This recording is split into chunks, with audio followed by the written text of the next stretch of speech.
Aku penasaran nih, hari ini sahabat seharian udah ngapain aja sih? Mungkin boleh tulis di kolom komentar kegiatan hari ini apa aja.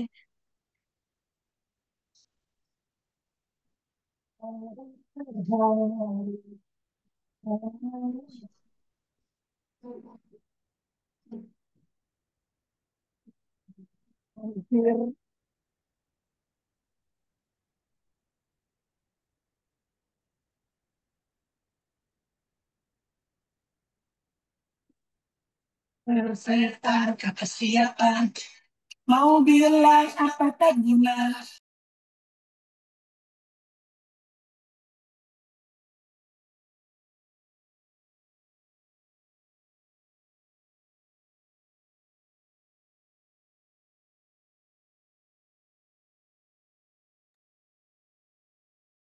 Oke, sahabat kakak, aku sebelumnya mau ngucapin terima kasih banyak nih kepada sahabat kakak karena sudah menyempatkan diri di malam hari ini untuk hadir di acara kita, yaitu di Serasi Sesi 2 yang berjudul Menjadi Penggerak Literasi Daerah.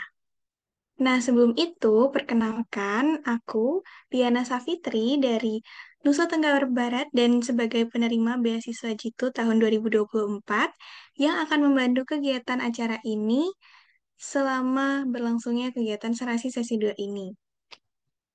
Nah, sahabat kakak, sebelum masuk ke dalam acaranya, aku mau membacakan nih beberapa teknis acara pada hari ini.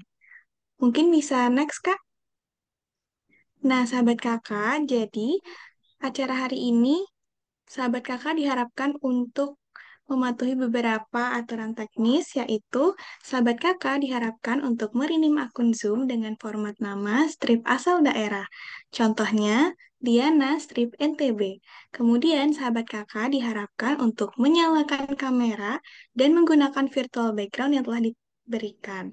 Selanjutnya, sahabat kakak juga diharapkan untuk mematikan mikrofon selama kegiatan berlangsung dan mikrofon hanya dinyalakan ketika dipersilahkan.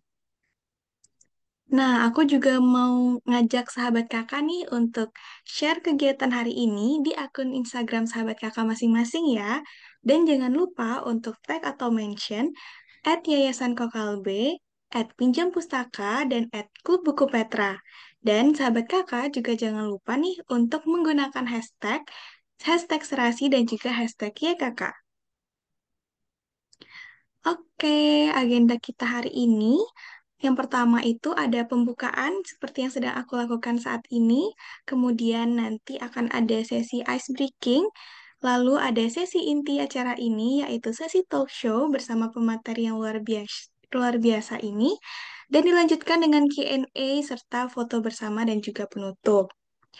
Nah, sahabat kakak, selama kegiatan ini berlangsung, aku mengajak sahabat kakak semua nih untuk menerapkan beberapa nilai berikut. Mungkin bisa next, Kak. Ya, di sini aku mengajak sahabat kakak untuk saling menghormati satu sama lain, berpikir yang terbuka, serta memiliki rasa ingin terus belajar dan berkembang. Karena nilai-nilai ini tentunya akan membuat sahabat kakak dalam acara ini akan berjalan lancar dan mendapatkan banyak insight baru nih, dan tentunya sangat bermanfaat ya. Nah, dari tadi kita udah bahas tentang serasi. Sebenarnya serasi itu apa sih? Kita kenalan dulu ya, sahabat kakak. Jadi, serasi ini merupakan singkatan nih, sahabat kakak, dari Serambi Literasi, yaitu merupakan sebuah wadah bagi para penerima beasiswa dari Yayasan Kokal B untuk melatih kemampuan literasi dan juga menulis mereka. Oke, sahabat kakak, karena kayaknya sahabat kakak dari seharian ini udah banyak beraktivitas. Sebelum kita masuk ke sesi intinya, kita ice breaking dulu ya, sahabat kakak.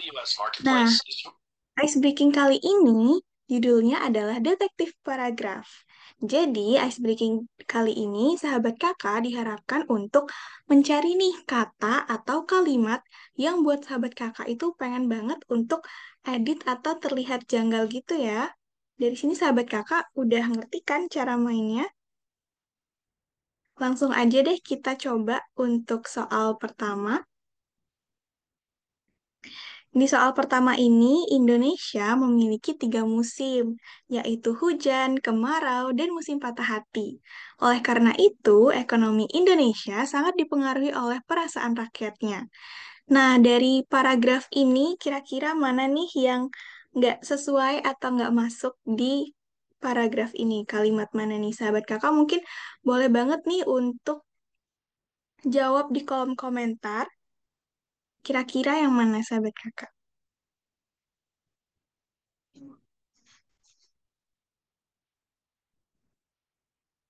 Oke, karena ini soal pertama, mungkin kita jawabnya bareng-bareng aja ya. Next slide, Kak. Nah, jadi jawabannya itu adalah musim patah hati dan juga perasaan ya, teman-teman. Karena di sini membahas tiga musim, yaitu hujan, kemarau, dan musim patah hati itu tidak ada ya. Cara mainnya kayak gini ya, sahabat kakak. Oke, next, Kak. Nah, di soal kedua di sini ada generasi muda diharapkan menjadi agen perubahan global dari ekonomi digital sampai isu iklim. Maka dari itu, menanam cabai di pekarangan menjadi solusi yang krusial. Ayo sahabat kakak mungkin bisa jawab di kolom komentar.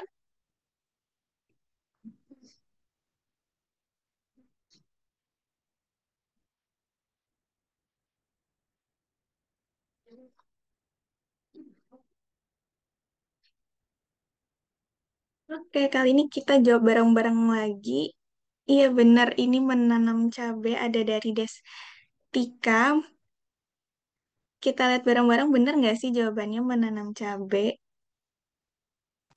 Oke, jawabannya benar ya. Jawabannya menanam cabai di pekarangan karena kelihatan banget nih udah nggak nyambung ya. Dari ekonomi bahasnya ke menanam cabai. Oke, next soal selanjutnya, Kak.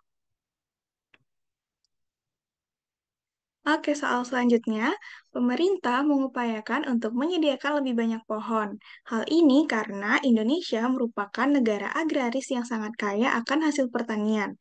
Tanah yang subur harus dioptimalkan dengan potensi sumber daya manusianya.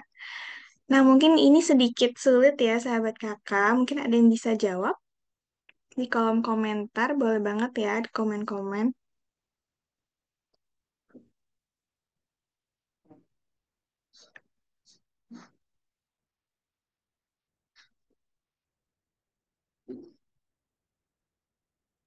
Iya, bener banget. Di sini ada dari Cika, NTT, jawabnya pohon. Kenapa nih, Kak? Cika, mungkin kenapa jawabnya pohon? Bisa dijelaskan? Di kolom komentar juga nggak apa-apa, Kak. Oke, tebak aja. Iya sih, ini kayaknya sedikit sulit ya, sahabat kakak. Langsung aja kita lihat jawabannya bener nggak sih? Oke, selamat Kak Cika. Jawabannya udah bener. Jawabannya itu adalah pohon. Oke, next selanjutnya. Oke, di sini mungkin kayaknya soal terakhir deh ya. Ketahanan pangan menjadi isu penting dalam pembangunan nasional. Anak muda harus peduli terhadap isu ini sejak dini. Apalagi makan bakso pakai kuah pedas bisa meningkatkan kesadaran sosial. Ini udah jelas banget nih jawabannya. Mungkin ada yang bisa jawab. Iya, benar banget ya. Jadi jawabannya adalah makan bakso pakai kuah pedas. Next, Kak. Iya, udah bener ya jawabannya tadi di kolom komentar.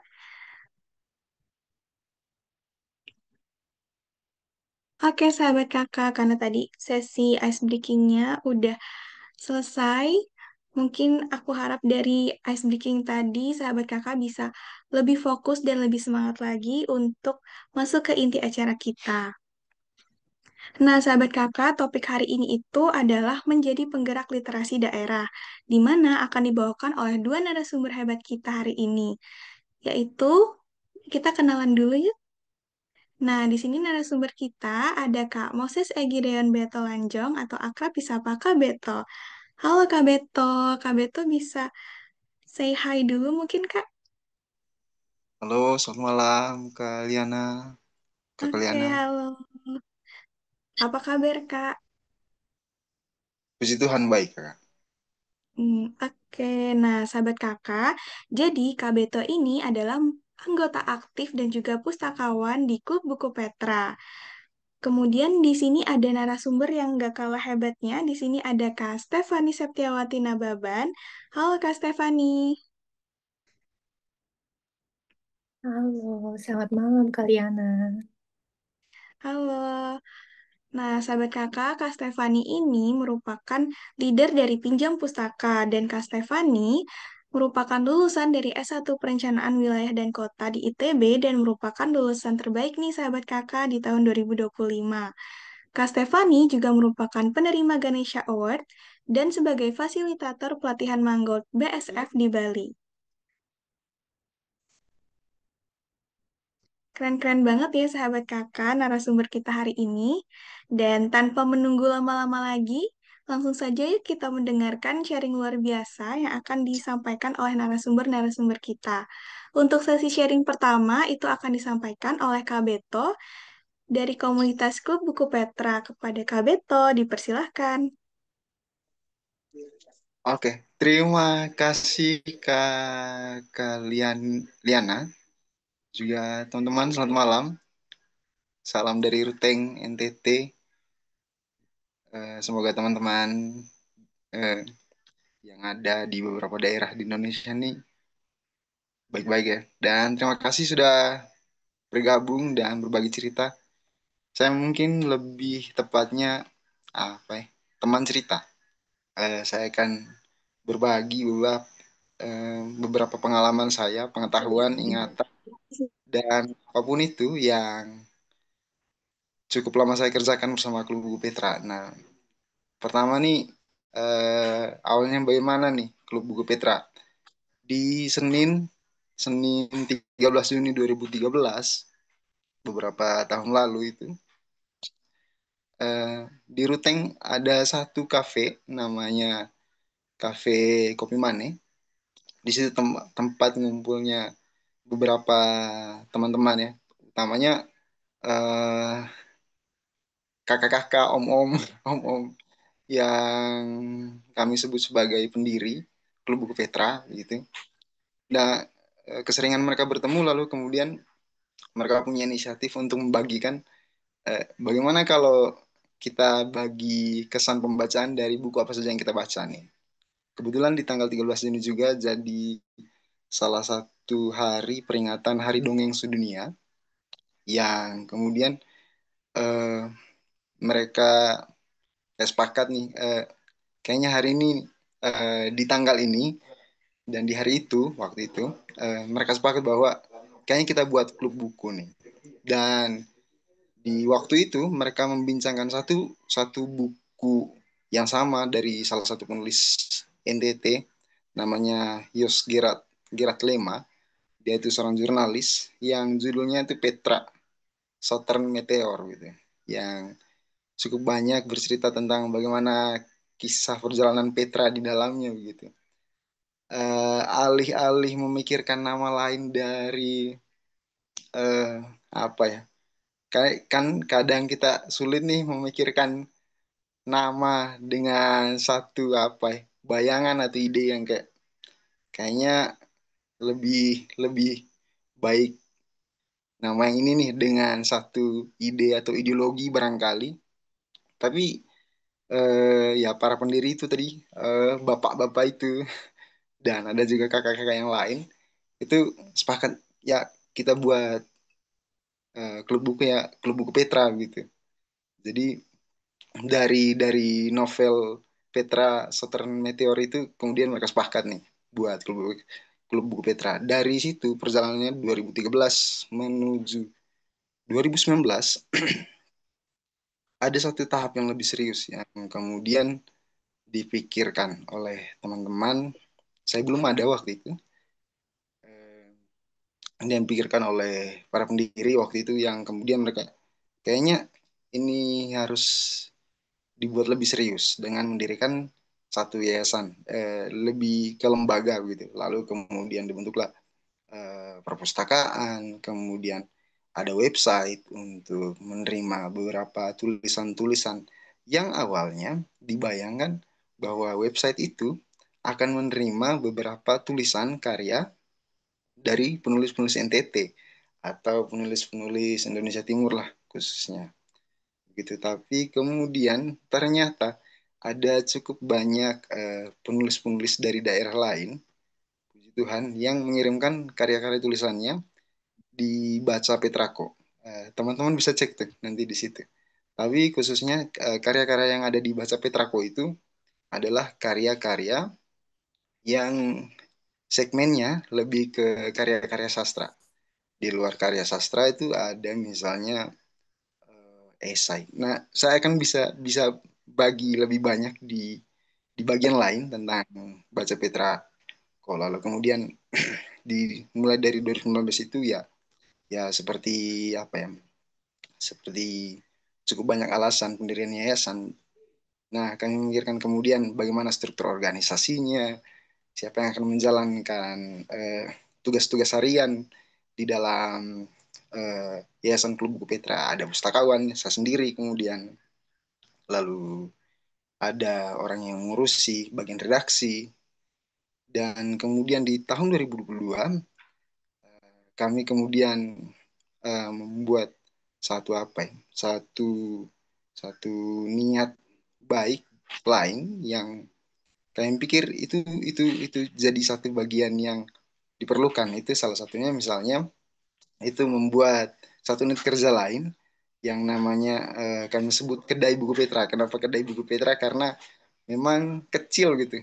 Dengan satu bayangan bahwa kami akan menjual buku-buku yang dikurasi dengan baik, yang dipilih dengan baik dan cukup banyak memang buku-bukunya itu buku-buku sastra gitu seperti novel, cerpen, kumpulan puisi atau esai-esai sastra. Ada beberapa pilihan buku lain, tapi memang buku-bukunya kayak sekali lagi buku-buku esai atau misalnya yang paling banyak diminati akhir-akhir ini baik dari pemustaka atau peminjam di perpustakaan atau yang membeli di kedai buku Petra itu buku-buku self improvement.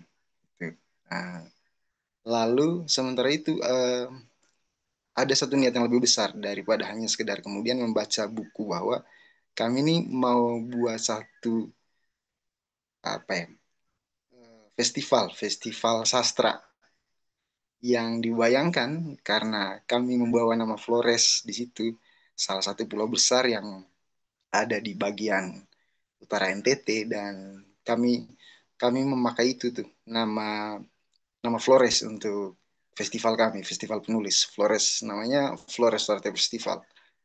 Nah, sabar ya. Tadi sudah di apa ya? Dibagikan apa nih? PPT-nya. Oh ya, ini ada kedai buku Petra lalu ada apa ya? Sabar ya. Juga sih sementara. Oke. Ada Flores Writer Festival di situ yang bisa biasanya kami kumpul di situ. Di dalam kerja-kerja festival seperti itu, kami cukup banyak menemui baik penulis, teman-teman yang mempunyai atau bergiat di bidang literasi atau apapun itu, yang mempunyai bayangan tentang sesuatu yang panjang umurnya, seperti kerja-kerja literasi atau apa ya, kerja-kerja kebudayaan, kesenian juga gitu. Di situ khususnya misalnya kembali lagi ke 2013 bagaimana kesenangan membaca itu menjadi sesuatu yang apa begitu begitu kami jalani sampai sekarang bahwa mulai dari situlah kami kemudian memilih nih setiap bulannya itu menjadi satu program program wajib kami yang kami lakukan itu eh, bersama teman-teman klub buku Petra gitu. Dan kami akan di dalam bincang buku bulanan itu kami akan membincangkan eh, beberapa karya, bukan beberapa ya. Kalau beberapa karya itu misalnya khususnya di November, bukan November, Desember itu beberapa karya dari penulis Indonesia, tapi dari kumpulan cerpen pilihan Kompas. Lalu di bulan-bulan lain di dalam tahun itu kami akan membicarakan tentang salah satu novel dari para penulis Indonesia. Em, Kami khususnya membicarakan kenapa kenapa sastra Indonesia yang kami bicarakan, kenapa tidak sastra sastra lain itu. Pilihannya mungkin tampaknya lebih ideologis karena eh, kami memperkenalkan nih bahwa bacaan-bacaan sastra khususnya dari penulis-penulis Indonesia itu menjadi suatu bahan pertimbangan untuk ya bisa lihat diri sendiri gitu. Kayak dari bacaan-bacaan seperti itu kita bisa, ya kami lah katakanlah, kami biar apa, bisa bisa lihat oh Indonesia nih kayak gini nih. Misalnya di novel Lela Chudori, Laut Bercerita, lalu siapa ya? Rasina, dari Rasina dan beberapa novel-novel dari karya penulis-penulis Indonesia yang besar gitu. Dan dari beberapa karya itu kemudian kami, ya itu tadi, kami kami bertemu dengan karyanya, kami membincangkan karyanya selayaknya membincangkan film gitu. Apa? Membayangkan bahwa kegiatan kegiatan membaca menjadi sesuatu yang menyenangkan begitu. Selebihnya bonus, tapi biasanya kami dapat bonus. Bonusnya kami dapat begitu. Pengetahuan-pengetahuan tentang sesuatu yang ada dari luar teks yang dimasukkan di dalam teks misalnya, atau bagaimana cara membangun cerita dari logika cerita yang ada di dalam novel atau cerpen atau karya-karya apapun gitu.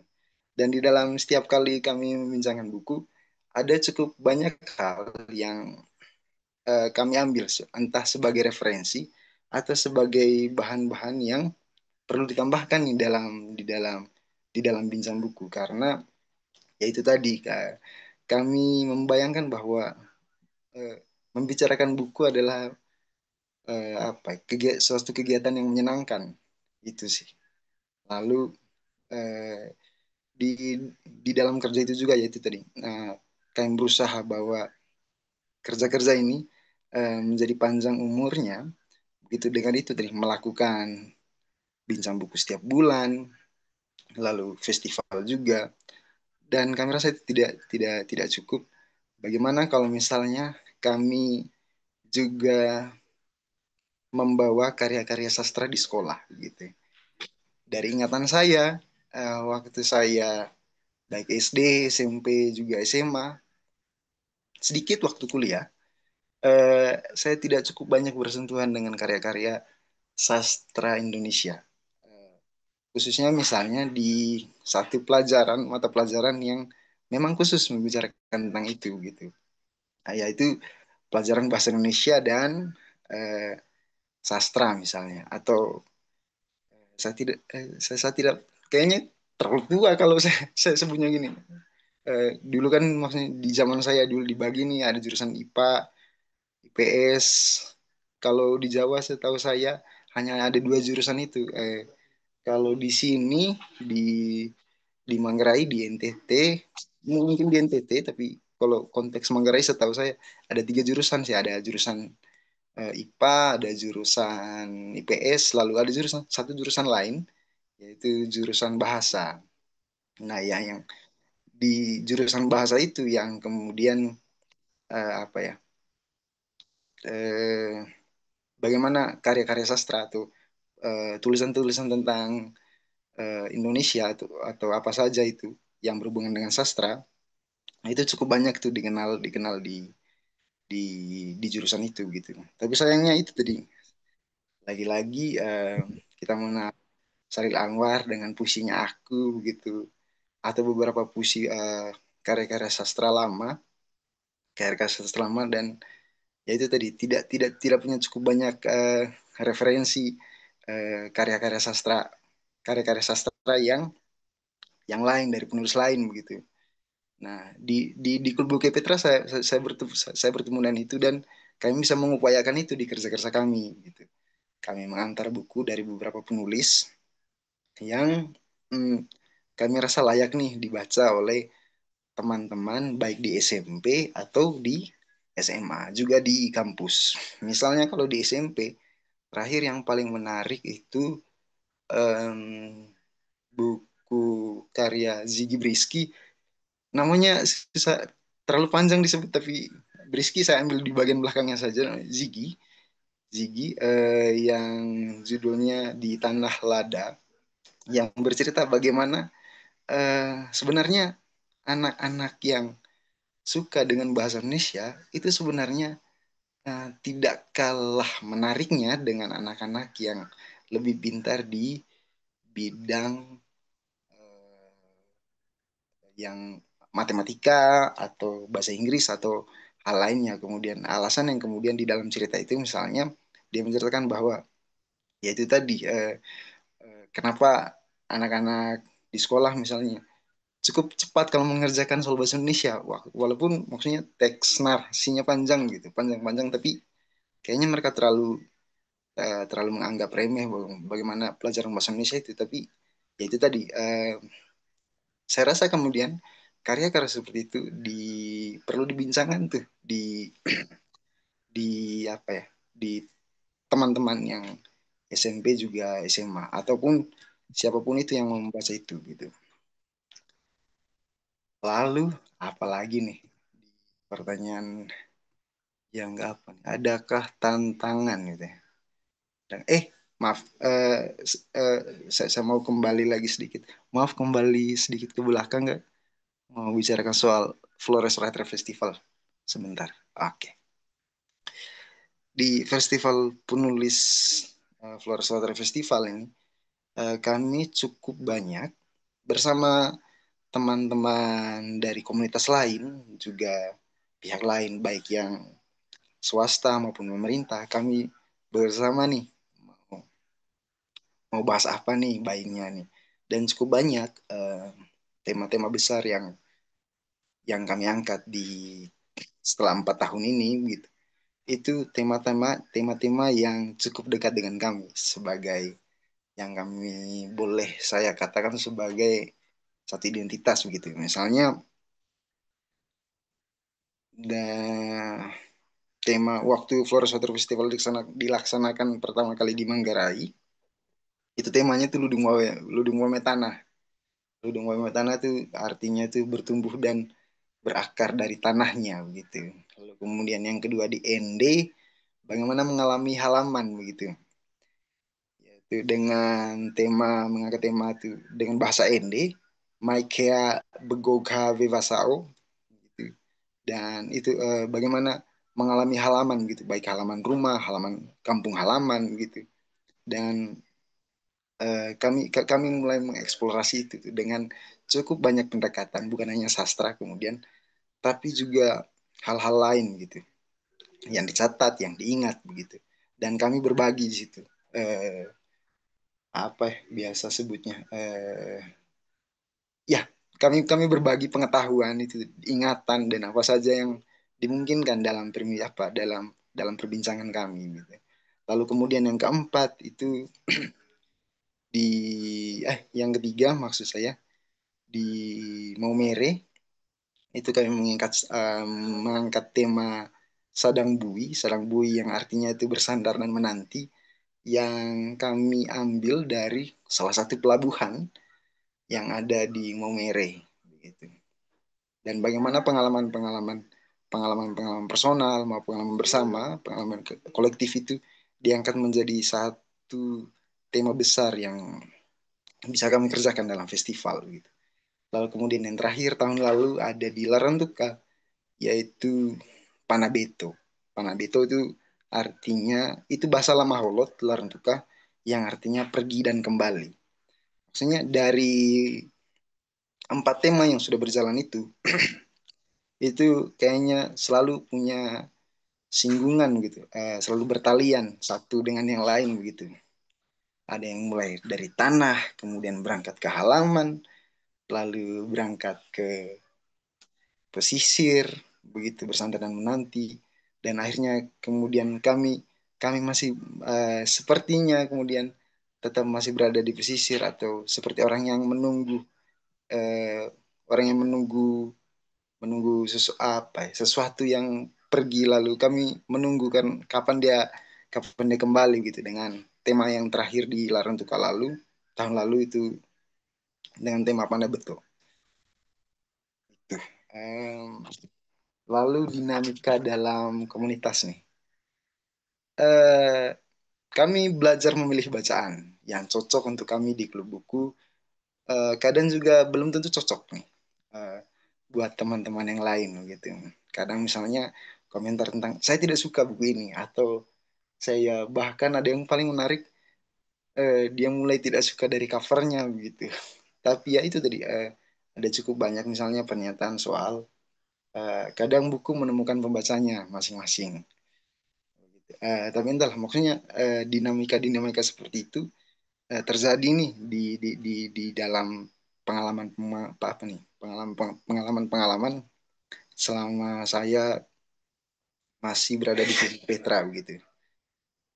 Baik misalnya eh, tema tentang perdagangan manusia atau barangkali tema tentang apa ya 65 yang mungkin saja eh, tidak terlalu dekat dengan pembaca-pembaca Gen Z misalnya yang lebih akrab dengan satu tema yang apa ya yang cukup dekat lah dan mereka begitu. Eh, Sehingga membicarakan tentang misalnya tema HAM di tahun 65 atau perdagangan manusia, ya itu kayaknya eh, sepertinya berjarak gitu, walaupun tidak tidak persis seperti itu maksudnya. Ya itu tadi, cukup banyak buku-buku atau karya-karya yang menemukan pembacanya begitu. Bukan berarti bahwa saya rasa saya pribadi bukan berarti bahwa apa nih buku-buku bacaan itu tidak ada yang membacanya begitu. Dan apa ya beberapa penerbitan apa ya, penerbitan juga penulis atau apa ya penerjemahan karya-karya dari karya Indonesia ke karya karya asing gitu menjadi satu bahan pertimbangan kami nih. Kayak misalnya kalau kami buku ini dengan alasan apa nih kami membicarakan buku ini gitu. Kadang lebih tematis beberapa buku yang kami pilih untuk kami bincangkan. Misalnya tentang eh, orang-orang Etimu karya salah satu penulis NTT namanya Felix Nisi. Itu kami perlu membincangkan itu supaya kami paham nih bagaimana landscape NTT yang digambarkan Felix Nisi khususnya di Pulau Timur yang waktu itu latarnya menceritakan cukup banyak soal bagaimana orang-orang apa ya orang-orang di konteks tempatan dalam cerita menceritakan tentang orang-orang masyarakat apa warga-warga yang ekstrim tim dan bagaimana realitas di dalamnya itu. Kami kami perlu paham soal itu gitu. Ya setidaknya perlu tahu begitu juga. Lalu kemudian bagian lagi kami tentu saja memikirkan ada banyak yang datang juga pergi dan bertahan gitu. Entah dengan alasan apa saja gitu. Ada yang misalnya sudah tidak ikut lagi karena satu dua alasan misalnya sudah berpindah kota nih karena tidak terlalu memungkinkan buat teman-teman itu untuk datang gitu dengan dari satu tempat tempat tinggalnya yang baru gitu. Tapi kemudian dengannya itu tadi bincang buku sekolah atau siapa saja maksudnya dari dari kenalan kami mengajak nih karena setiap kali bincang buku eh, selalu terbuka untuk umum gitu dan siapa saja boleh datang nih walaupun misalnya dia tidak tidak sama sekali membaca bukunya tapi dia setidaknya mengalami bagaimana bincang buku itu gitu atau misalnya dia tidak cukup akrab dengan perpustakaan tapi setidaknya kami memberi kesempatan menurut saya kami tidak apa kami memberi kesempatan untuk membentuk pengalaman visual gitu bahwa oh perpustakaan kayak seperti ini gitu membaca seperti ini jadi di perpustakaan atau ya itu biasanya kami melakukan bincang buku itu di perpustakaan dan ya itu tadi memberikan gambaran visual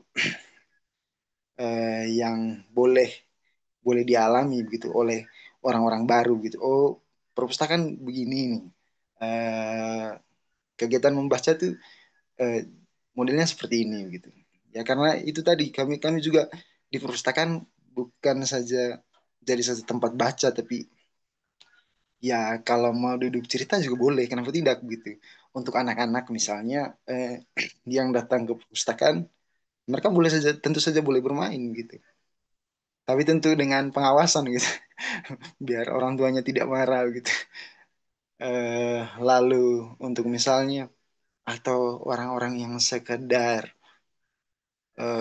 memotret beberapa kutipan dari buku biar biar teman-temannya tahu bahwa oh dia nih lagi di perpustakaan nih. Ya itu tidak apa-apa maksudnya hal-hal seperti itu terjadi cukup cukup banyak terjadi gitu baik di bincang buku di perpustakaan atau di pertemuan-pertemuan lain yang cukup banyak bersinggungan tentang literasi atau misalnya buku gitu. Eh, Kami juga membayangkan bukan hanya membaca sebenarnya, tapi juga eh, apa ya, membentuk penulis begitu. Karena ya itu tadi niatan misalnya membentuk apa ya, membentuk website Baca Petra yaitu untuk menjaring penulis-penulis NTT, tapi ya memang belum banyak. Keyakinan saya pasti pasti pasti ada gitu.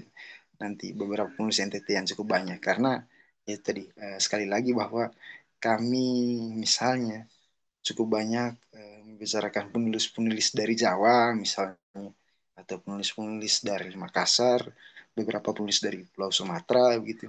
Tapi kami tidak cukup banyak nih bertemu dengan penulis-penulis NTT gitu. Dan kami membayangkan bahwa apa nih kesempatan-kesempatan seperti itu berbincang buku, diberi kesempatan sebagai notula untuk menulis kembali bagaimana terjadinya bincang buku itu kayaknya memberi seperti satu latihan gitu ya. Latihan yang oke, menulis ini seperti ini gitu ya itu tadi kami mungkin mempunyai mimpi seperti itu tapi ya itu tadi kami mulai dengan pelan seperti kata teman saya gitu ya ini kerjanya bukan tanam jagung tapi tanam pohon kelapa gitu karena tahu efeknya setelah beberapa beberapa waktu jauh setelah hari ini gitu. Baik-baiknya kalau ya tanam jagung ya kan habis gitu. Itu sih. Ya saya agak agak lebay lah tulis di sini. Ya kan punya mimpi terlalu besar, tidak apa-apa itu baik gitu. Saya rasa punya punya mimpi yang besar itu itu sesuatu yang baik dan tentu saja kami mengerjakannya dengan sesuatu ide apa yang tetap realistis gitu.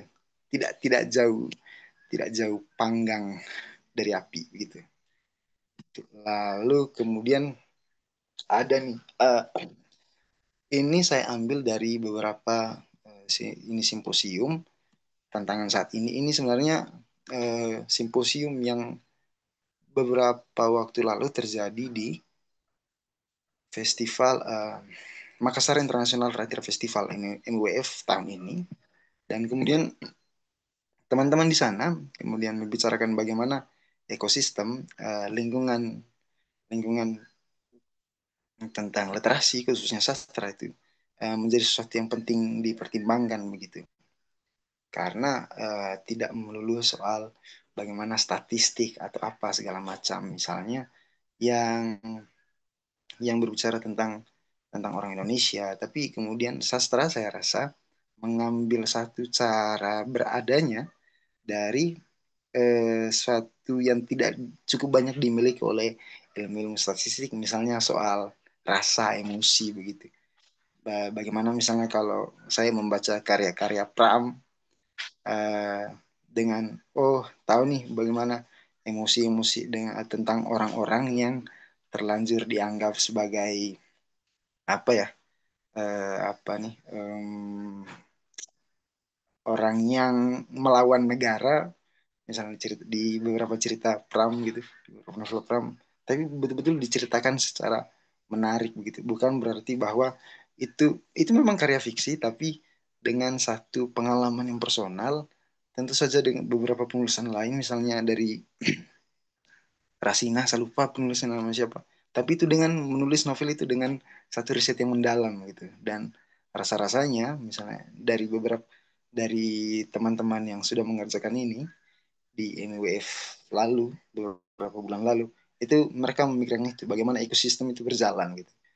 Ini satu cara pandang dari luar yang eh apa ya, melihat bagaimana ekosistem sastra itu tumbuh dan berkembang gitu. Sementara di dalam klub buku sendiri, kami juga masih memikirkan itu tuh.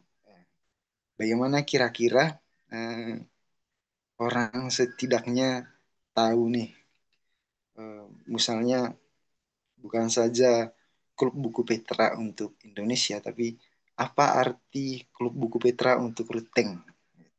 Atau bisa dipertukarkan, apa arti Ruteng untuk klub buku Petra? Nah, kami masih memikirkan itu. Di tahun ini, eh, kami sibuk dalam satu kerja yang cukup, boleh saya katakan, lebih melihat diri kami karena kami berusaha menata lagi kembali manajemen, bagaimana pengelolaan, bagaimana memperkenalkan bahwa eh, klub buku Petra itu ke orang Ruteng. Ruteng, saya rasa kota yang cukup kecil dan cukup akrab gitu karena saya rasa kalau kemana-mana dekat gitu dengan apa ya, satu eh, cuaca yang dingin gitu, kadang menembus 13 derajat, 16 begitu, tapi kemudian orang orang kan membayangkan bahwa duduk duduk duduk saja di perpustakaan atau di mana saja begitu yang membuat mereka tetap nyaman gitu untuk membaca buku, itu menjadi satu satu pilihan gitu, di luar pilihan lain yang buat dia tetap nyaman gitu. Itu sih. Atau misalnya kami memikirkan kenapa misalnya indeks indeks apa ya, indeks IPLM, saya lupa istilah apa, pokoknya indeks literasi masyarakat ya, yang dihitung oleh Badan Statistik, itu Kabupaten Manggarai menjadi satu kabupaten kelima dari belakang di beberapa kabupaten lain di NTT yang literasinya rendah gitu.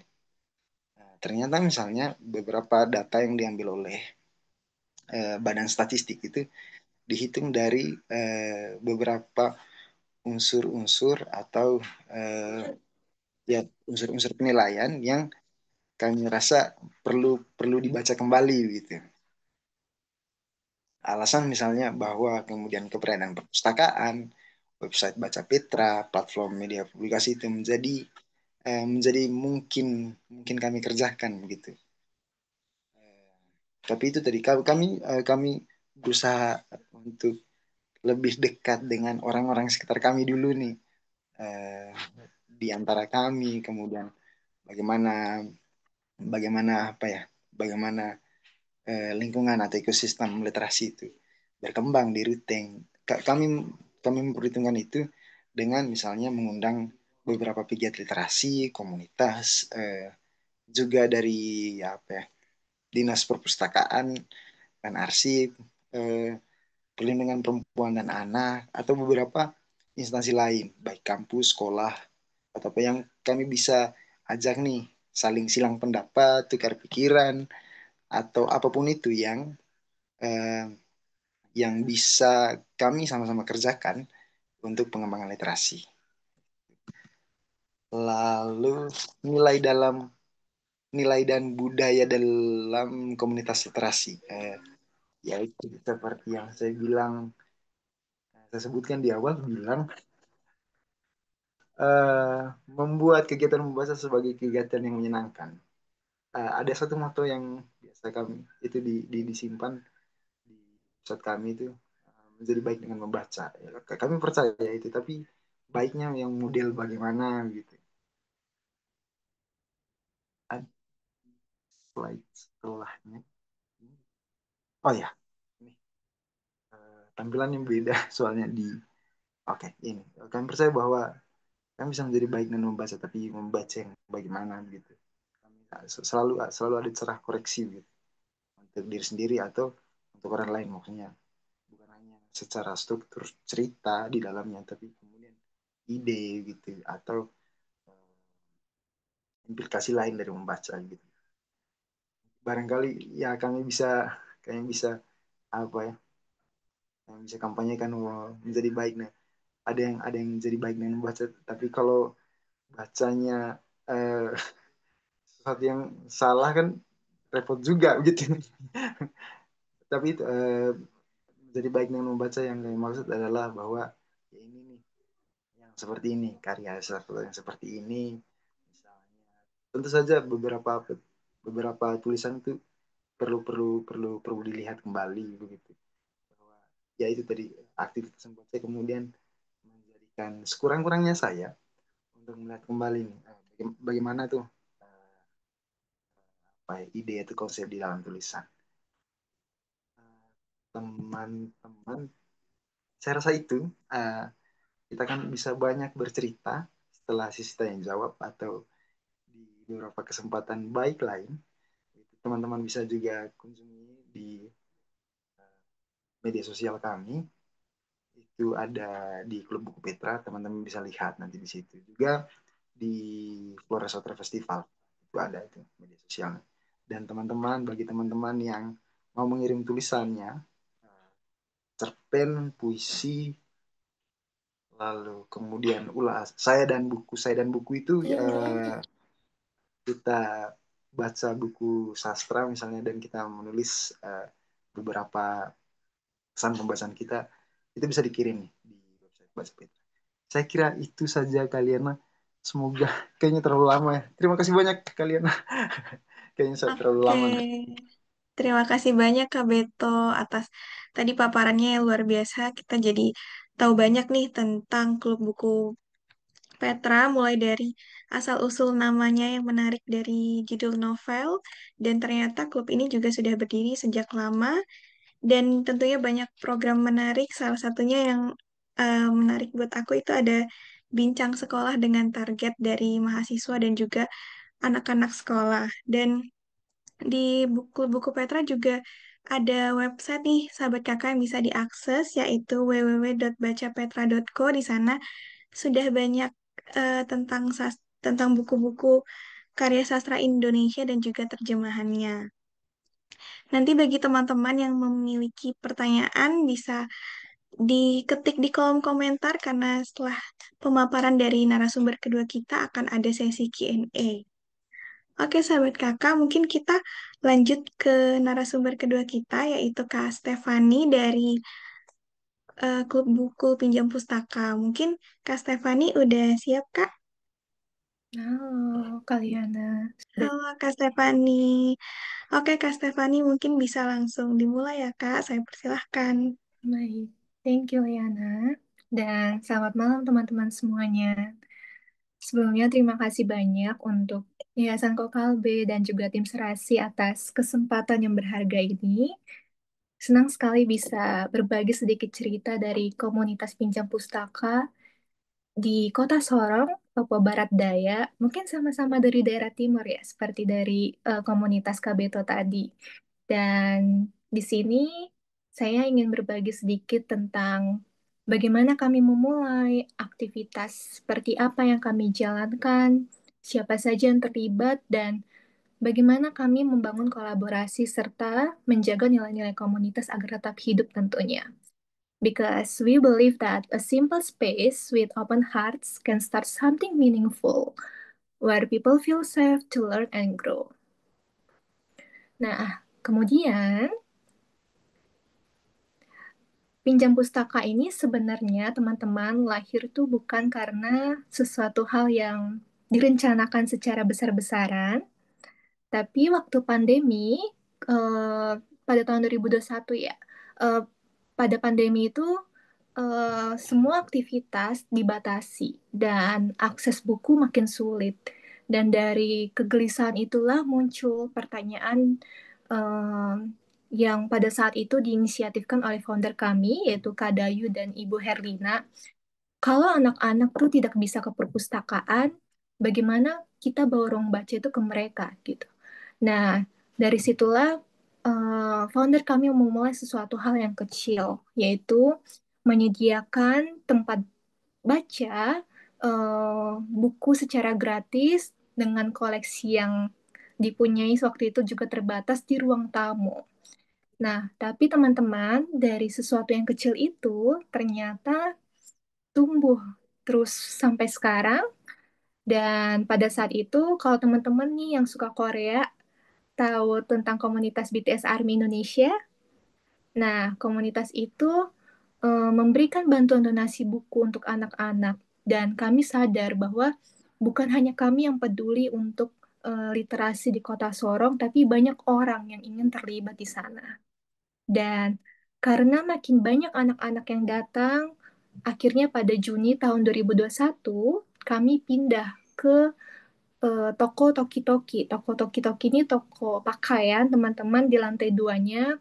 Kami sewa sebuah petak sederhana untuk dijadikan taman bacaan. Dan tempat itulah yang sekarang menjadi titik temu untuk literasi di Kota Sorong.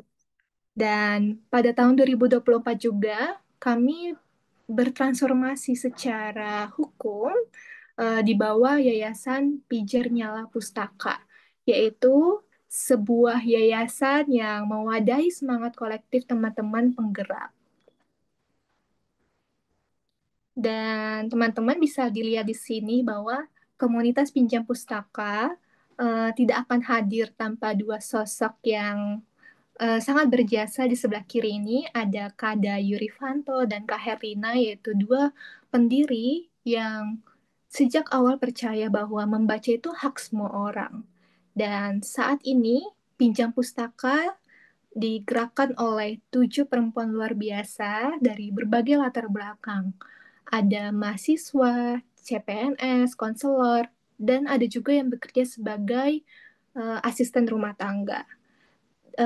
Dan di periode sebelumnya, kami juga pernah dibantu oleh salah satu relawan namanya Kak Indah. Dia adalah seorang teman tuli, dan dia punya semangat yang luar biasa. Dari beliau kami belajar tentang bagaimana menciptakan ruang yang ramah dan layak bagi teman-teman disabilitas juga tentunya. Dan karena sejak awal ini kami beragam, kami melihat ini sebagai sesuatu kekuatan kami, teman-teman. Pinjam pustaka terbuka untuk siapapun yang ingin belajar dan berbagi, tanpa melihat latar belakang. Dan mungkin teman-teman bertanya, oh, Kak Stefani mahasiswa ITB Bandung, berarti punya akses yang punya privilege yang lebih dari teman-teman. Nah, sebenarnya singkat cerita, Stefani ini berasal dari kota Jayapura, Papua juga, teman-teman. Jadi Stefani pernah merasakan kesulitan di daerah 3T, dan tepatnya Stefani itu tinggal 30 menit dari daerah perbatasan antara Papua dan Papua Nugini. Jadi tempat tinggal Stefani lebih dekat ke perbatasan nih daripada ke pusat kota. Jadi dari pengalaman pribadi juga itulah Stefani bergabung dengan Pinjam Pustaka sejak awal tahun 2025 dan ingin sama-sama belajar bagaimana memberikan dampak meskipun dampak itu hanya kecil.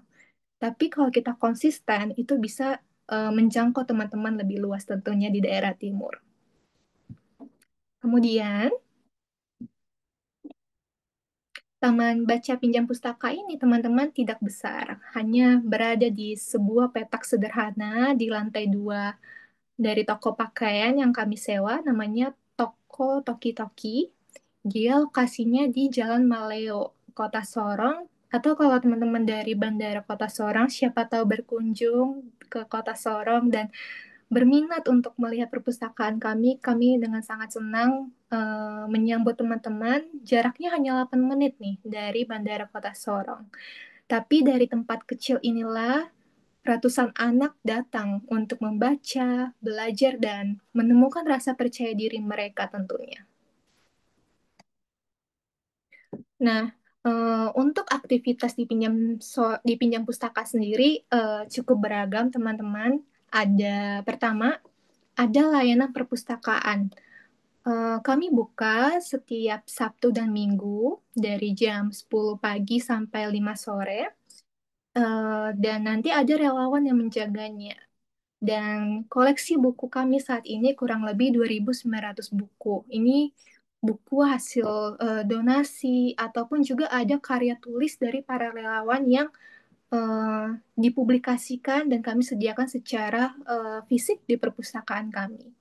Nah, kedua, ada sesi mendongeng lewat live Instagram kami maupun di ruang baca, serta ada klub baca cilik nih secara daring yang difasilitasi juga oleh anak-anak itu sendiri untuk anak-anak di daerah timur.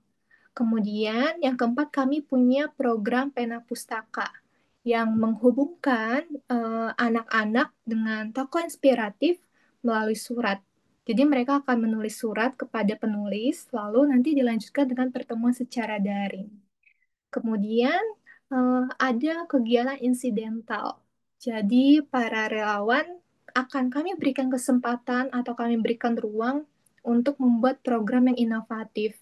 Dan saat ini salah satu kegiatannya tuh ada quote of the day, yang dimana para relawan akan membuat sebuah video singkat, kutipan-kutipan, ataupun motivasi, kemudian kita akan publish di Instagram kami. Nah, harapannya dengan memberikan ruang kepada para relawan, setiap orang yang ikut berkontribusi di pinjam pustaka ini juga semakin berkembang tentunya.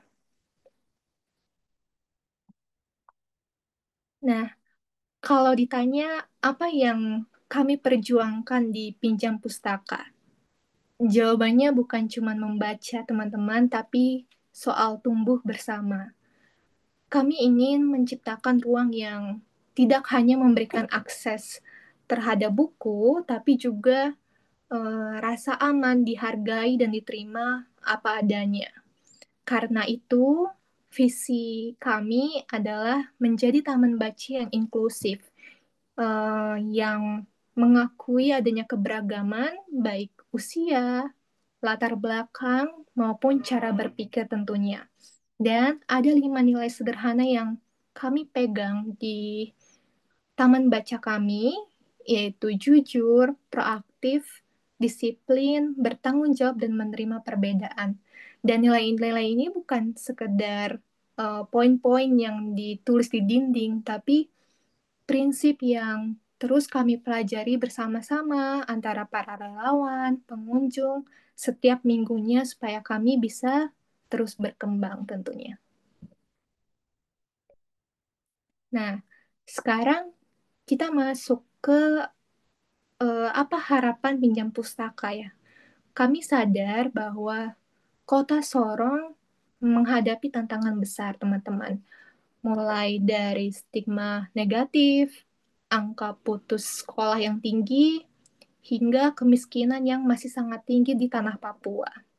Tapi kami percaya bahwa ruang belajar yang aman dan konsisten tadi itu bisa membawa perubahan.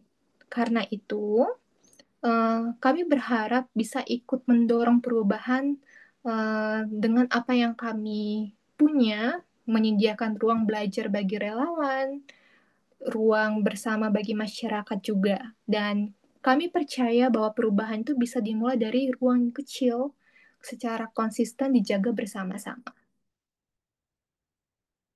Nah, sekarang teman-teman mungkin bisa membayangkan ya, eh, kalau teman-teman menjadi seorang ibu tunggal atau single parent, kemudian teman-teman punya anak nih dan bekerja sebagai asisten rumah tangga, kira-kira apakah masih ada ruang untuk belajar dan menemukan kenyamanan di diri teman-teman sendiri?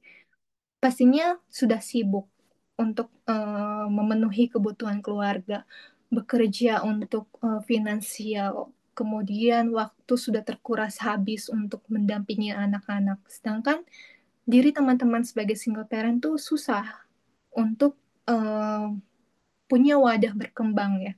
Dan ini adalah hanya ilustrasi saja. Gambar ibu di sebelah ini adalah salah satu pengunjung di perpustakaan kami. Dan di pinjam pustaka kami percaya bahwa semua orang berhak untuk belajar, tidak peduli latar belakangnya seperti apa. Karena ada pepatah, eh, barang siapa yang tidak mampu menahan lelahnya belajar, maka ia harus mampu menahan perihnya kebodohan. Dan karena itulah kami ingin mengajak anak-anak muda untuk aktif terlibat dalam kegiatan relawan, bukan hanya untuk memberi, tapi juga untuk belajar. Belajar memahami, melatih pengetahuan dan keterampilan, serta memperbanyak pengalaman hidup tentunya. Nah, teman-teman, mungkin ini kita boleh sama-sama belajar ya. Di bagian ini, saya ingin mengajak teman-teman melihat gambaran yang lebih besar. Bagaimana latar belakang pendidikan orang tua ternyata bisa memengaruhi masa depan anak-anak mereka. Ini adalah salah satu riset yang uh, kita ambil contohnya dari McKinsey. Teman-teman lihat grafiknya ini, bahwa di Eropa sekalipun, anak-anak dari orang tua yang berpendidikan rendah itu punya peluang kecil untuk mencapai pendidikan yang lebih tinggi. Dan siklus ini terus berulang kalau tidak ada intervensi, kalau tidak ada tindakan untuk mencegahnya, itu akan terus berulang. Dan muncul pertanyaan terus, kalau di Indonesia bagaimana, Kak? Nah, Stefani mencoba mengambil contoh ya, di Papua Barat sendiri, Papua Barat Daya sendiri itu masih banyak orang tua yang eh, lulusannya tuh tidak tamat SD. Dan mereka bekerja keras tapi eh, belum punya ruang belajar yang mendukung.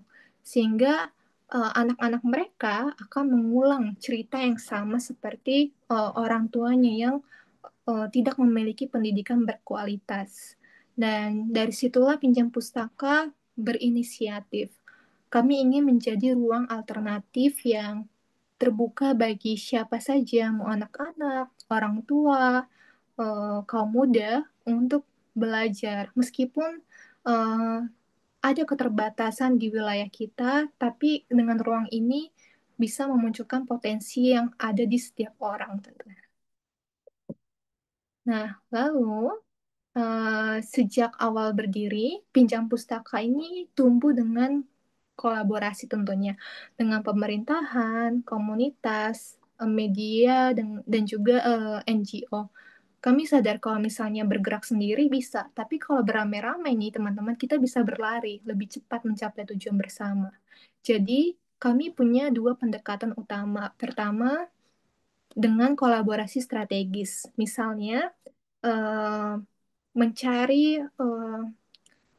kerjasama, dan misalnya kami diliput oleh kompas.com, dan juga kemarin kami sempat pitching dengan Pertamina Foundation untuk funding program-program literasi yang ada di Papua Barat Daya untuk kelas pelatihan menulis, kelas komputer, kemudian festival dongeng juga nantinya di Kota Sorong.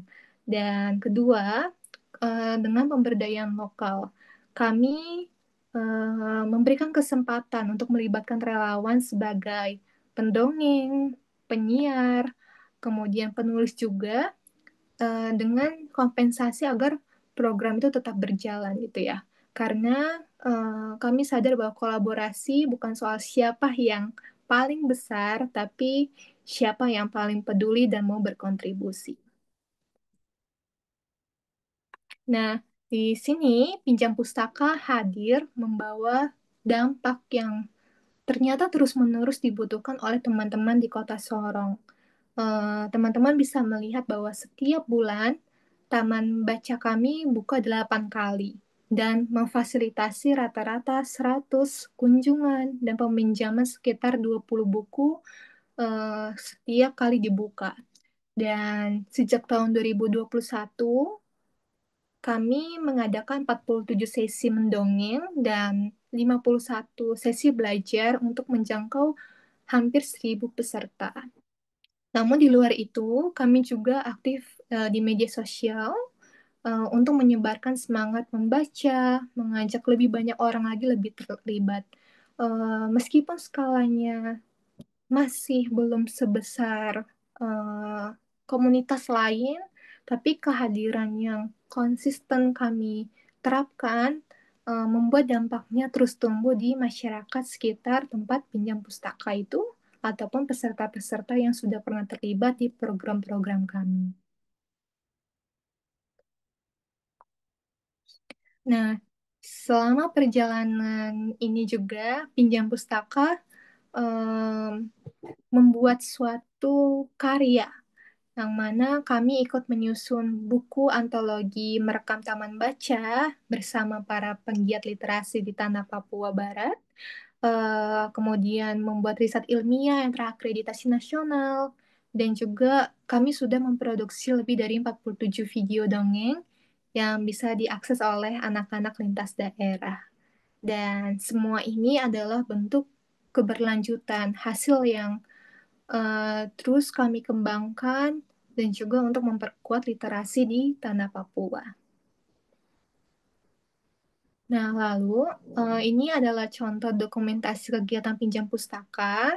Em, ada kelas menulis puisi ini sejak tahun 2021, teman-teman. Kemudian ada kelas menulis cerita anak, ada klub baca cilik yang tadi difasilitasi oleh anak-anak juga. Kemudian pustaka cerita ini dipimpin oleh para relawan kami di live Instagram dan juga layanan perpustakaan secara offline di tiap hari Sabtu Minggu. Nah, teman-teman kalau ingin melihat lebih lanjut dan mungkin ingin bergabung, kami sangat membuka kesempatan. Teman-teman bisa mengakses link yang di sebelah kanan ini untuk klik link tree-nya. Dengan bantuan teman-teman memfollow kami, menyebarluaskan tentang pinjam pustaka ataupun komunitas literasi lainnya, itu teman-teman sangat berkontribusi bagi teman-teman yang belum punya kesempatan untuk akses pendidikan yang layak tentunya. Dan em, di akhir kata ini, saya sebagai perwakilan dari komunitas pinjam pustaka mengucapkan terima kasih karena sudah mau mendengarkan cerita kami. Semoga kita bisa terus menjadi bagian dari gerakan literasi yang memberdayakan, yang mana dari kota Sorong dengan segala keberagamannya membuka kesempatan belajar bagi semua orang. Sekian dan terima kasih. Dan saya izin kembalikan ke Kaliana. Oke, terima kasih banyak Kak Stefani. Tadi sharingnya luar biasa banget terkait pinjam pustaka ini.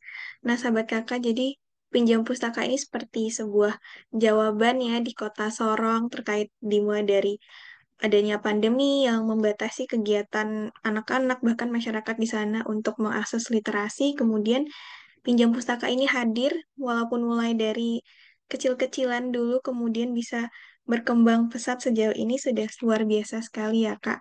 Kemudian di sini juga sudah banyak banget teman sahabat Kakak ini program-program dari pinjam pustaka terutama di sini yang menarik adalah sesi mendongeng ini lumayan banyak banget portofolionya ternyata dan sepertinya antusiasnya juga banyak ya Kak Stefania.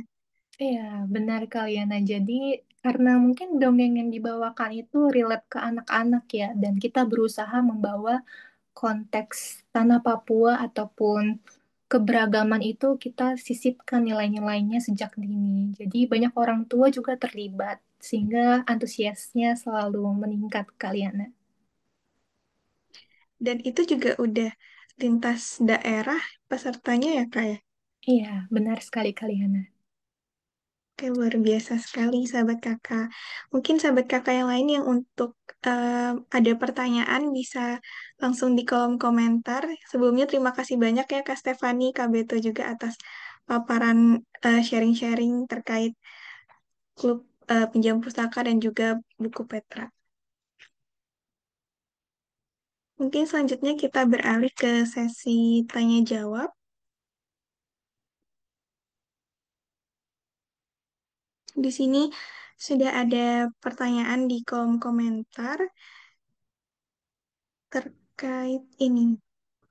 Oke, dari Amos Munda, Kak, ada pengaruh kebiasaan masyarakat terhadap minimnya literasi di NTT nggak? Mungkin Kak Stefani bisa jawab terlebih dahulu. Ada nggak sih Kak pengaruh kebiasaan masyarakat terhadap minimnya literasi di NTT? Oh, oke, makasih Liana. Mungkin ini pertanyaannya kalau di NTT ke Kak Beto ya? Oh iya, mohon maaf Ada Kak Beto? Kak Beto bisa bantu dijawab Kak?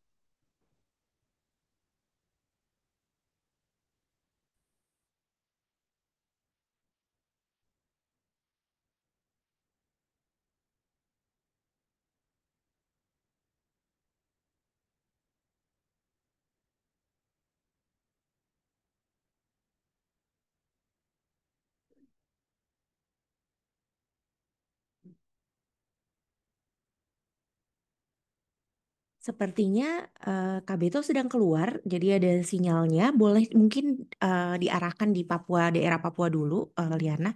Pertanyaannya dikontekstualkan aja. Terima kasih. Oke, mungkin kalau dari Kak Stefani, menurut Kak Stefani, kalau di Papua itu ada nggak sih Kak kebiasaan masyarakat terhadap minimnya literasi di sana? Oke, makasih Liana.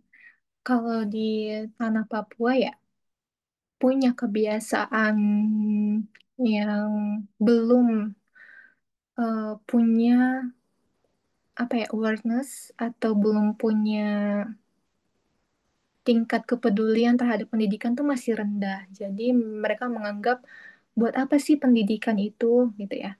Jadi banyak anak yang tidak lanjut sekolah, pernikahan dini itu masih banyak dan mungkin salah satu faktornya itu karena em, tingkat kemiskinannya di tanah Papua tuh tadi kita sama-sama baca bahwa tingkat kemiskinan di tanah Papua tuh masih tinggi. Jadi karena tingkat kemiskinan inilah mempengaruhi tingkat pendidikan seseorang, kemudian untuk minat membaca pun belum muncul sejak dini. Jadi teman-teman kita yang di daerah Papua masih sedikit yang ingin melanjutkan pendidikan. Apalagi untuk mementingkan literasi sepertinya tuh adalah hal yang kesekian gitu ya. Hal yang prioritas tuh masih untuk memenuhi kebutuhan sehari-hari dan juga untuk kegiatan lainnya.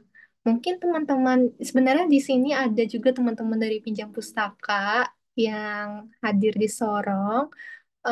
Adakah yang ingin bersharing langsung gitu ya? Ada Kak Novi, ada Kak Anita. Kira-kira apakah ada yang mau sharing? Oke, karena mungkin teman-teman di Papua sekarang sudah jam 9.43 ya, udah jam 10 juga. Jadi mungkin itu yang bisa Stefani sharingkan kalian. Terima kasih. Oke, Kak, ini aku izin ada pertanyaan juga dari sahabat kakak.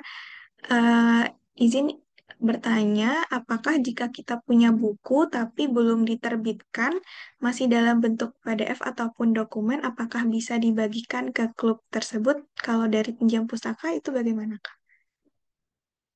Wah, makasih pertanyaannya. Menarik ya. Jadi kalau teman-teman punya karya meskipun masih dalam digital dan punya keinginan untuk berbagi itu bisa. Eh, Contohnya di Pinjam Pustaka, teman-teman bisa menghubungi kami melalui DM Instagram ataupun kontak WhatsApp yang tertera untuk membagikan linknya. Nanti link draft karya tulis teman-teman akan kami sharingkan di Instagram kami, kami posting. Atau nanti kami akan bacakan di sesi pustaka cerita. Jadi meskipun teman-teman hanya dalam bentuk digital, tapi percayalah itu punya manfaat yang besar bagi teman-teman lainnya di tanah Papua. Jadi teman-teman kalau udah punya niat untuk berbagi tuh udah luar biasa dan jangan kecil hati kalau misalnya belum punya fisik. Tapi teman-teman dari buku digital tuh udah punya kontribusi dan membantu teman-teman di sekitar pastinya. Mungkin sekian Liana. Ya, terima kasih Kak. Semoga pertanyaannya dari Destika itu terjawab. Mungkin ada sahabat kakak lagi yang ingin bertanya.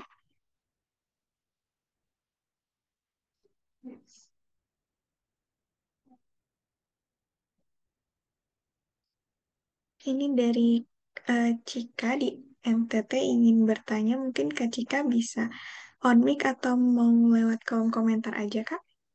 Oke, boleh Kak. Hai Kak Stefani, sebelumnya terima kasih Kak untuk materi yang sangat luar biasa dan Pinjam Pustaka sangat menginspirasi ya Kak, apalagi di Kota Sorong banyak banget Kak keterbatasan yang membuat sahabat Kakak di sana itu agak susah untuk mengakses buku-buku yang terbaru dan keren-keren. Dan terima kasih juga untuk Pinjam Pustaka karena udah mau berbagi di sana dan tentunya kami di sini juga ikut senang izin bertanya Kak. Dari pinjam pustaka sendiri, gimana sih Kak cara meningkatkan minat baca buku di daerah Sorong, apalagi targetnya anak-anak ya Kak. Apalagi anak-anak sekarang itu sukanya main HP Kak. Jadi gimana strategi pinjam pustaka biar anak-anak ini, yuk kita baca buku yuk daripada main HP gitu Kak. Apalagi ada banyak game. Itu gimana Kak dari pinjam pustaka? Terima kasih. Oke, terima kasih Cika untuk pertanyaan. Mungkin Stefani izin langsung menjawab ya, Liana.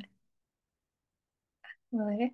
Silahkan. Jadi sebenarnya Kak Cika, kondisi anak-anak bermain gadget ini banyak ya dihadapi saat-saat ini, apalagi TikTok mulai meningkat, kemudian games-games online semakin mudah diakses anak-anak.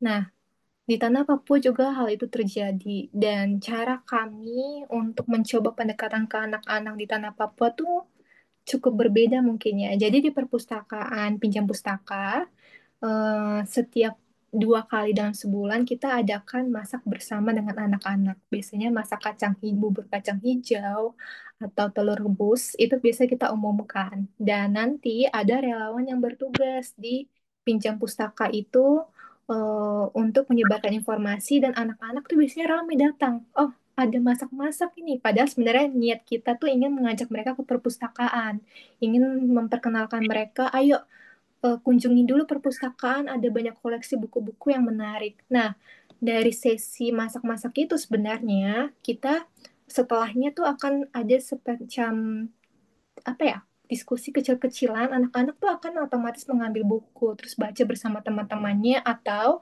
para relawan tuh pernah mengajarkan bahasa isyarat. Jadi sehabis kegiatan itu kita adakan dengan para relawan untuk mengajarkan bahasa isyarat dan juga membaca nyaring. Jadi dari kegiatan itu anak-anak mulai tertarik. Oh, seru ya ternyata membaca buku. Tapi kalau melihat tren kita saat ini, Kak Cika, kalau liburan sekolah itu sedikit pengunjungnya. Nah, kita bingung gimana ya kalau pas libur sekolah anak-anak tuh tetap ke perpustakaan. Jadi salah satu inisiatif yang masih akan kami kembangkan tuh pertama kami membuat grup dengan orang tua. Jadi kami membuat grup dengan para orang tua untuk menginfokan kapan saja perpustakaan ini buka, kemudian ada informasi buku terbaru yang datang, atau ada kegiatan Zoom online di perpustakaan. Jadi kami berharap dengan bekerja sama dengan orang tua murid atau orang tua anak-anak tuh bisa meningkatkan minat baca. Karena kalau hanya anak-anak saja kita ajak, tapi orang tuanya belum peduli tuh eh, belum maksimal pastinya ya. Jadi pinjam pustaka mencoba berbagai alternatif dan besar harapannya sampai saat ini anak-anak tetap terus membutuhkan pinjam pustaka. Mungkin sekian Kak Cika. Terima kasih. Wah, terima kasih Kak. Jadi menarik banget ya dipancing dengan makanan. Apalagi anak-anak sukanya, oh bubur kacang hijau, bau-bau. Wah, menarik Iya, ya Kak. Terima kasih. terima kasih Kak.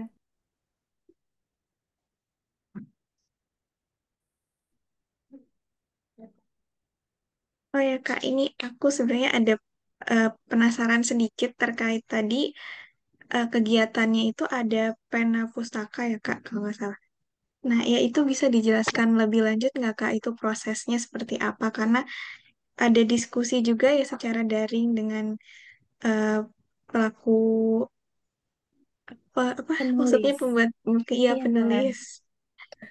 Oke, Liana, makasih sebelumnya. Jadi, ada dua program yang mirip ya di Pinjam Pustaka. Pena Pustaka dan Teman Pustaka Cerita. Kalau yang pertama, tadi pertanyaan Liana tentang pena pustaka. Jadi, sebelumnya kita akan menentukan kira-kira siapa sih narasumber yang akan kita undang untuk berdiskusi dengan anak-anak. Biasanya penulis puisi atau tidak, penulis buku cerita anak. Nah, langkah pertamanya kita meminta kesediaan narasumber itu untuk membuat video singkat, video perkenalan singkat. Kemudian nanti kita akan tayangkan di perpustakaan secara uh, lewat proyektor gitu ya untuk anak-anak. Nah, ketika anak-anak sudah mulai mengenal siapa sih narasumber yang akan dibawakan di minggu itu, mereka mulai menulis surat. Jadi secara offline di perpustakaan kita berikan kertas, pulpen, dan mereka akan menuliskan apa saja pertanyaan kepada narasumber. Misalnya, kenapa sih kakak menulis buku cerita anak yang judulnya ini? Atau gimana sih kakak cara mengawali kesukaan dengan buku? Itu anak-anak dibebaskan untuk mengekspresikan keingintahuan mereka tentang literasi. Nah, setelah menulis surat tadi, kita ajak mereka untuk ke pos buat mereka mengirim surat mereka secara mandiri juga. Jadi mereka ikut serta, kita ajak ke pos, kita kirimkan surat itu ke narasumber. Nah, nanti di minggu depan, narasumber itu akan membalas satu persatu surat dari anak-anak itu.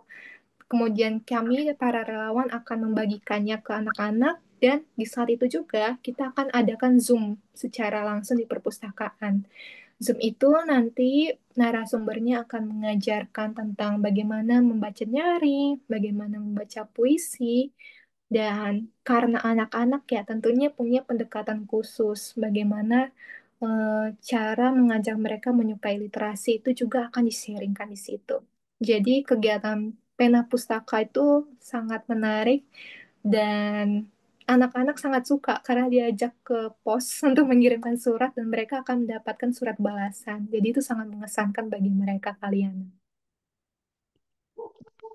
Menarik banget ya Kak, kurang lebih kayak dulu istilahnya sahabat pena seperti Sahabat itu pena mungkin ya. ya. Seru sekali. Itu biasanya kegiatannya berlangsung kapan aja Kak? Mungkin dalam satu periode, setahun itu berapa kali biasanya Kak? Nah, biasanya itu diadakan 1 bulan sekali atau 2 bulan sekali tergantung kesediaan narasumber yang kami dapatkan. Eh, untuk yang terakhir kemarin tuh kami baru mengadakan dengan Kanaya. Jadi Kanaya kita undang secara daring dulu, kita perkenalkan siapa sih Kanaya, apa saja karya-karyanya, dan dari situ nanti untuk minggu selanjutnya anak-anak akan diajak buat menulis surat seperti itu, kalian. Oke, terima kasih banyak Kak. Mungkin di sini aku mau coba panggil Kak Beto. Kak Beto, apakah sudah bisa hadir karena tadi terkendala jaringan? Halo Kak Beto.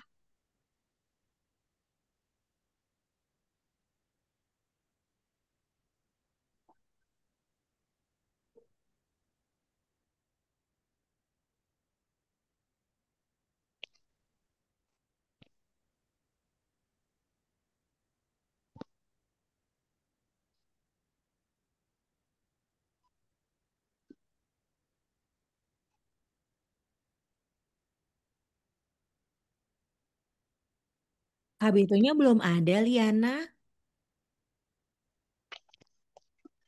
Ya mungkin kita masih lanjut sama Kak Stefani dulu ya Kak. Nggak apa-apa ya Kak. Banyak pertanyaannya. Oh ya Kak, ini kalau terkait ke sekolah-sekolah langsung itu ada nggak sih Kak kerjasama dengan sekolah-sekolah di sana? Oke, makasih Liana. Kalau untuk pinjam pustaka sendiri, tahun lalu kita pernah berkunjung ke sekolah-sekolah. Kalau tidak salah TK atau SD gitu, kita memperkenalkan tentang literasi. Kita hanya eh, mencoba melakukan pendekatan ya ke anak-anak lewat membaca nyaring. Jadi ada sesi berdongeng ke anak-anak. Dan di situ kita juga perkenalkan ada perpustakaan pinjam pustaka lokasinya di mana, bukanya kapan saja, dan programnya apa saja itu kita sebarluaskan di situ. Dan melihat respon anak-anak, menurut kami ini salah satu cara juga ya, bagaimana cara kita untuk menjangkau teman-teman yang belum tahu tentang pinjam pustaka yang hanya lewat Instagram. Jadi, dengan berkunjung ke sekolah-sekolah itu salah satu cara juga buat memperkenalkan pinjam pustaka. Dan tahun ini kami akan mengadakannya lagi. Jadi, kurang lebih setahun sekali, Kaliana. Luar biasa banget ya, Kak. Semoga lancar terus promosinya ke sekolah-sekolah. Oke, di sini udah ada Kak Beto. Halo, Kak. Halo. Iya, ini banyak banget pertanyaan untuk Kak Beto. Ada beberapa. Mungkin ini di kolom komentar ada dari Kak Medi Naura. Pertanyaannya, apakah ada buku yang mengubah hidup Kakak? Selain itu, apakah Kakak pernah merasa bosan membaca buku dan bagaimana cara mengatasinya? Oke, terima kasih banyak. Siapa namanya tadi kalian? Kak Eh, Medi. Dari pertanyaannya dari Kak Medi. Terima kasih banyak, Nona. Ada misalnya untuk buku-buku yang mengubah hidup. eh, Bagaimana ya? Saya jawabnya. Bukan mengubah hidup lebih tepatnya. Saya lebih memilih kata saya senang baca bukunya. Itu yang pertama tentu saja buku Alkitab, gitu, kitab suci. Kemudian yang kedua ada dari satu penulis Manggarai, penulis Ruteng. Ini kumpulan cerpen karya Armin Bell, judulnya Keluarga Oriente, yang bercerita dengan latar latar cerita soal Manggarai, dengan sejarah dan ingatannya. Lalu kemudian ada salah satu novel, saya juga suka karya-karya saya suka baca karya-karya fiksi itu dari Gyo Gyokonda Belli, judulnya Ketak Berhinggaan di Telapak Tangan, yang bercerita dia remake lagi cerita soal Adam dan Hawa gitu. Tapi eh, ya itu tadi, dia menulis novel ini dengan satu riset yang mendalam, bagaimana manuskrip-manuskrip lama yang tidak dianggap sebagai kitab suci dan mengangkat kisah cerita soal Adam dan Hawa, dan kemudian dia kumpulkan dan kemudian dia remake dan dia tulis dalam versi fiksinya gitu. Itu novel ini kita Berhinggan di Telapak Tangan. Lalu kebetulan juga saya suka baca buku-buku tentang etnografi budaya begitu. Saya kayaknya ada lihat satu saudara dari Sumba. Ah, ada nih satu buku yang judulnya Merajut Harmoni Belajar dari Bumi Merapu. Itu ditulis oleh teman-teman tim literasi apa nih? Tim literasi Donders. Dia cerita cukup banyak bagaimana eh, saya belum selesai bacanya, tapi di beberapa bagian yang saya sudah baca, dia cukup banyak bercerita tentang bagaimana pengalaman kisah spiritual dan pengalaman kebudayaan, kultur masyarakat Sumba secara keseluruhan. Utamanya juga di tempatan risetnya ada di Sumba Tengah dan Sumba Timur, juga Sumba Barat Daya, yang bercerita cukup banyak tentang agama tua Merapu. Lalu ada satu, sampai sekarang saya masih suka baca buku-buku filsafat. Ada satu buku filsafat karya Paul Budi Kleden yang membahas bagaimana filsafat dan teologi itu membahas tentang penderitaan. Itu judul bukunya itu Mungkar Derita, dari salah satu perspektif filsafat dan teologi. Dan terakhir ada satu buku yang awalnya itu ditulis sebagai satu karya tesis. Itu dari Senogumi Raji Dharma.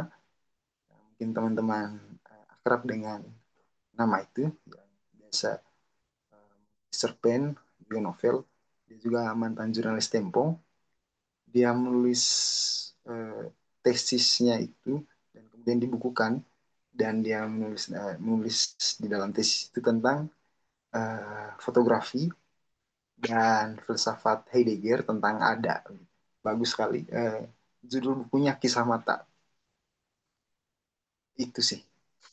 Dan Oke. ap- eh, bagaimana cara mengatasi? Ada satu, ya tentu saja saya mengakui, teman-teman, ada satu momen yang membuat saya jadi kayaknya capek nih gitu, atau kayaknya jangan dulu nih baca buku gitu, buat hal lain gitu.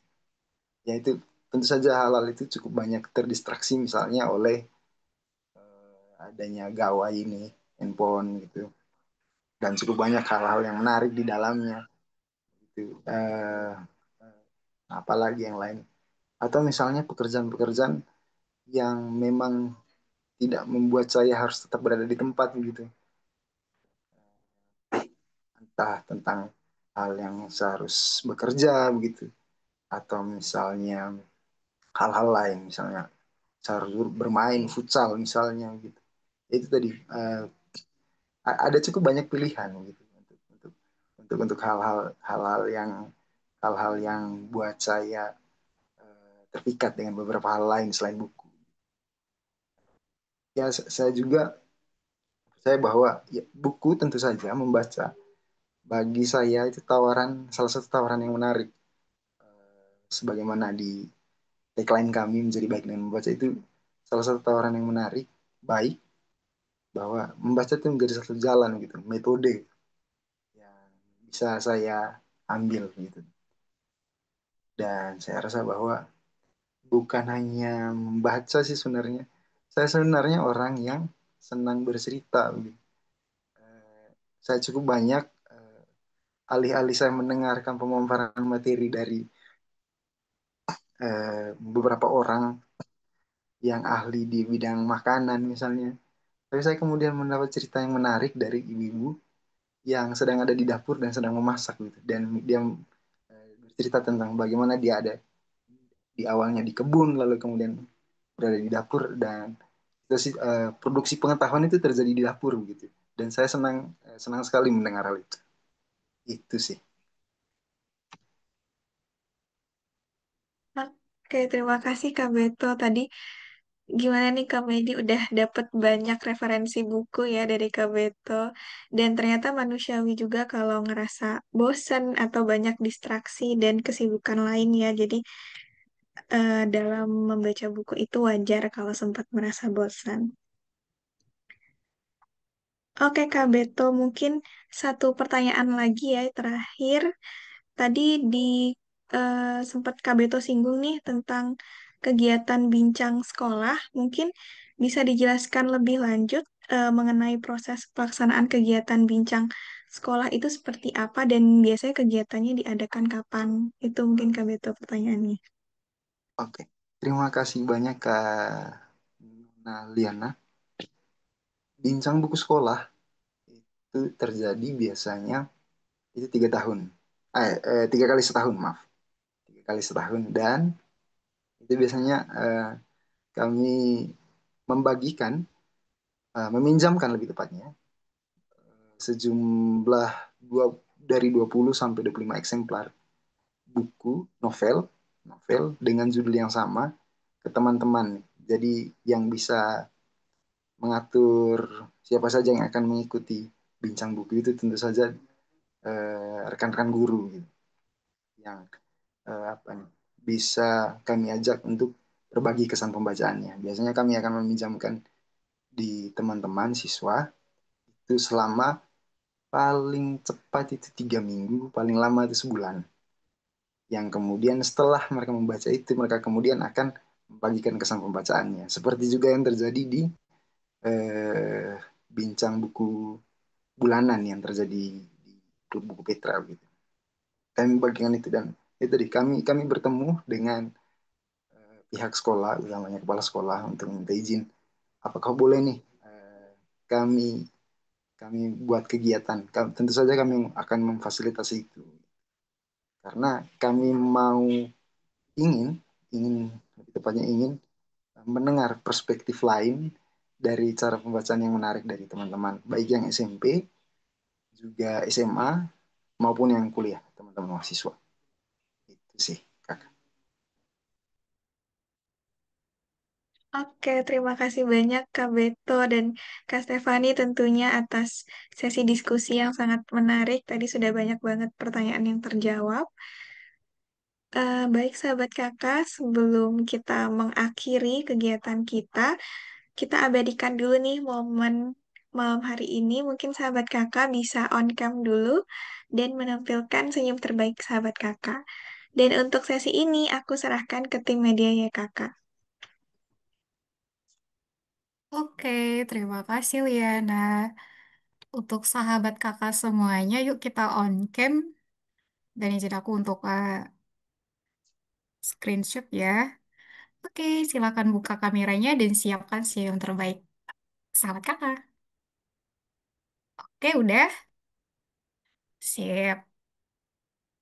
Aku hitung ya. Satu, dua, tiga. Oke. Lagi. Satu, dua, tiga. Oke, terima kasih semuanya. Aku kembalikan ke Kasih, Kaliana.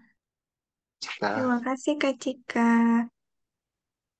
Sahabat kakak, aku juga mau ngingetin lagi, jangan lupa untuk share pengalaman kegiatan hari ini di sosial media sahabat kakak dengan tag atau mention at Yayasan Kokalbe, at Klub Buku Petra, dan tentunya at Pinjam Pustaka.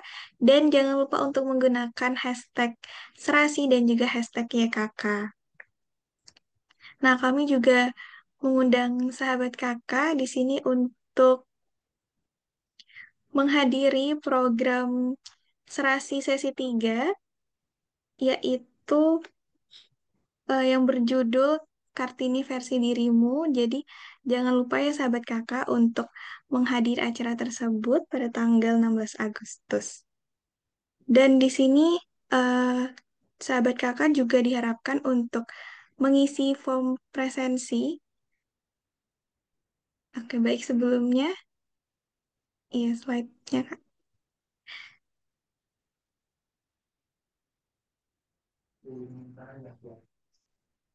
Nah, aku juga mau ngingetin sahabat kakak untuk mengisi nih form presensi dan juga evaluasi terkait kegiatan kita hari ini. Dan sahabat kakak perlu ingat di sini ada deadline pengisian yaitu tanggal 9 Agustus pukul 23.59 WIB. Dan pengisian ini tuh merupakan syarat nih sahabat kakak untuk mendapatkan e-sertifikat. Jadi jangan lupa diisi dan segera diisi mungkin langsung setelah kegiatan ini. Dan untuk lebih tahu lagi tentang YKK, kami mengundang sahabat kakak dan semua yang ada di forum ini untuk terhubung di media sosial YKK melalui link bit.ly/channel YKK untuk mendapatkan informasi seputar beasiswa dan juga kegiatan program YKK yang tentunya sangat menarik dan bermanfaat.